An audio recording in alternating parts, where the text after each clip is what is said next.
All right, team, today's video is going to start to chat about teeth and where they belong and some different tools that you can use to give your sugar skull some realistic teeth if you want it. Now, I'm still figuring out the dimension on his face. I haven't totally figured out all the things yet, but I am going to want to start to kind of figure out where certain things are going to go. And so what I like to do is kind of take this clay and sort of squeeze it out and sort of give myself some what I just consider real estate, meaning more space to work. And like I said, I'm still kind of working out his profile and figuring that out. But if we look at our reference photos, there's a couple of things that we're going to want to kind of take note of. The first thing is how this bottom jaw kind of comes out a little bit. And then the other thing I want you to take note of is that the top teeth sit in front of the bottom teeth, just slightly.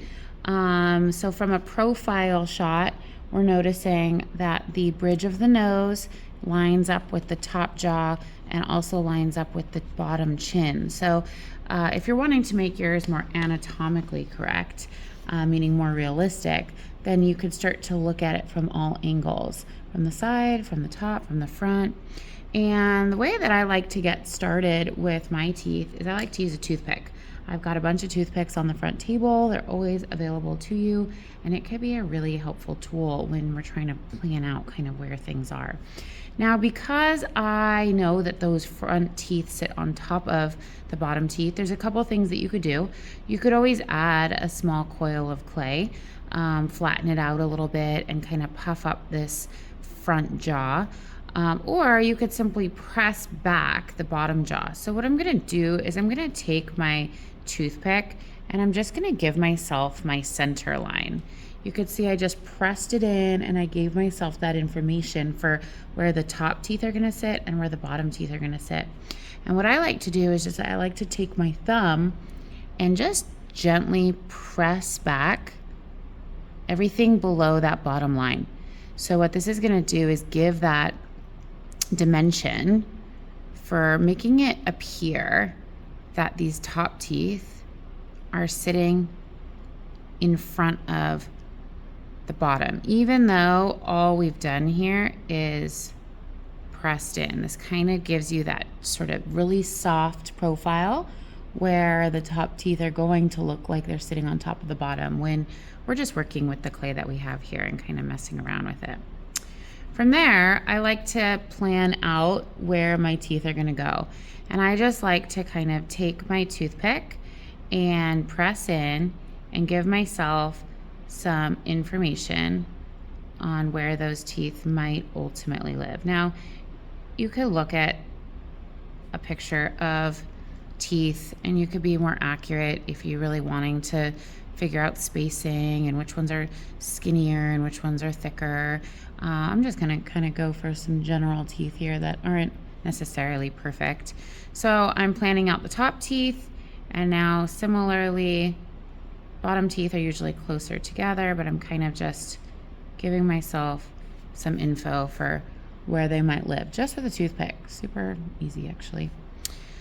So now you can use a couple different tools. A loop tool is a good one for those middle lines because it's already in like a circular shape. So if you wanted to just press in, you could see how I might give myself some little arcs there. And I like to think of this like a series of M's and W's. And all I'm going to do is connect my lines with M's on the top,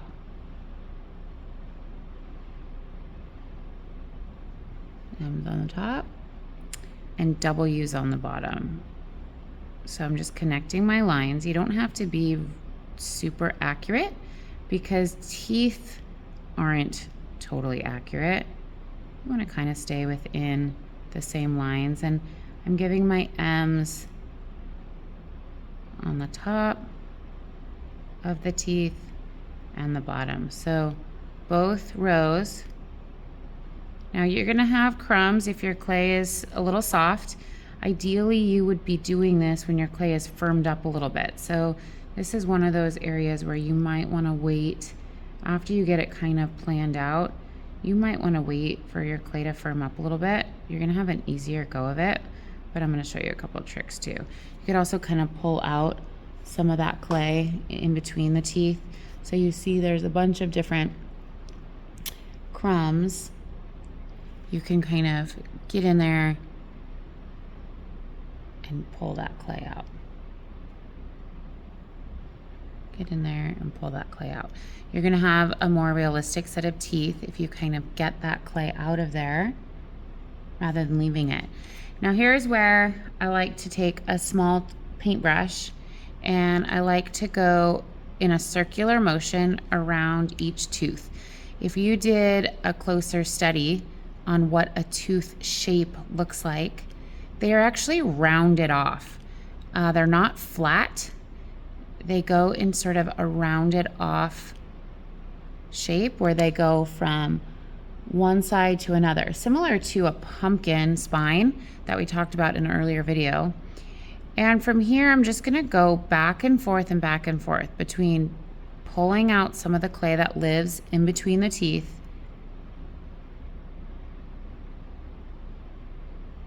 and shaping out each tooth. You're gonna have much better success on making these look realistic the more that you are going back and forth on each tooth. Circular motion. There are small paintbrushes on the front table. You can kind of see how if I were to continue to go back and forth, not only am I cleaning up the tooth so that you don't have those ugly boogers that exist, but I'm actually making these teeth look more realistic. And you're working with more clay than you think. Don't be afraid to really dig in there. If you want this to look really realistic, you're gonna have a better go of it the deeper that you go, especially for those top teeth that are going to live on top of the bottom teeth. Oops. So you can kind of see how I'm starting to organize those teeth a little bit. And in not too much time, I now have those top teeth just slightly sitting on top of the bottom, just by pushing back that bottom jaw.